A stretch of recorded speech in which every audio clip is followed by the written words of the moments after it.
우리 사회에서 비혼은 더 이상 낯선 현상이 아닌 듯합니다. 결혼을 하느냐 마느냐는 오로지 개인의 선택이란 인식이 자리 잡고 있는 겁니다.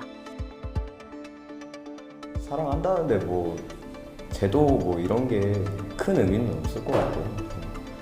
하면 하는 거고 안 하면 안 하는 거고 선택권이 있지 않을까 이제는. 통계를 봤더니요. 결혼을 꼭 해야 한다고 답한 남성은 절반 이상이었고요. 여성은 절반에 미치지 못했습니다.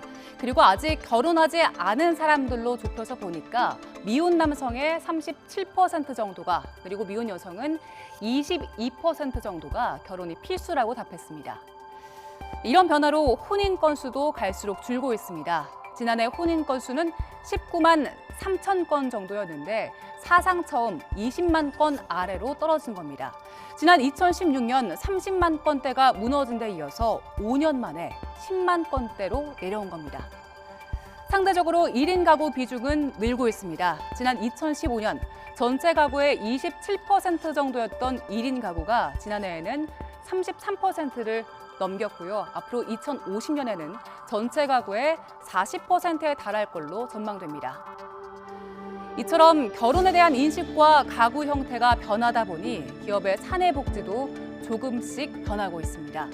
결혼하지 않는 직원들에게도 결혼하는 직원과 같은 혜택을 주는 기업이 생긴 건데 대표적인 것이 비혼 지원금입니다.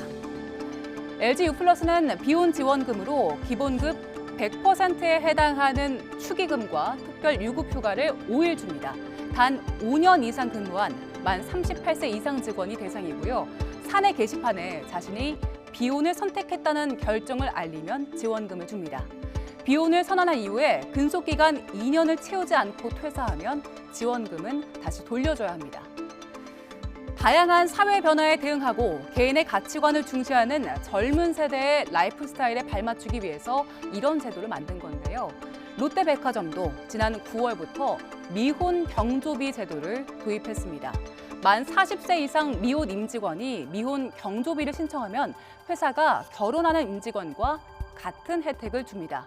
또 결혼식 축하환이 없는 대신 반려식물을 함께 보내줍니다.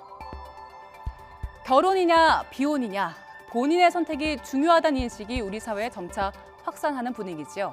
다만 경제적인 문제로 결혼을 선택하지 않고 포기하는 젊은 세대가 늘고 있는 만큼 비혼을 선택할 수밖에 없는 이유에 대해서 우리 사회가 관심을 가지고 보완책을 고민할 필요가 있어 보입니다. 거스를 수 없는 우리 사회의 흐름이 됐다. 거스를 수 없는 흐름이라면은 여기에 우리 사회가 좀 제대로 잘 적응해가고 있는지 이런 부분들을 점검해보고 필요하다면은 뭐 제도나 법에 대해서 좀 더 보완하고 뭐 이런 개선할 필요가 있지 않을까 이런 생각.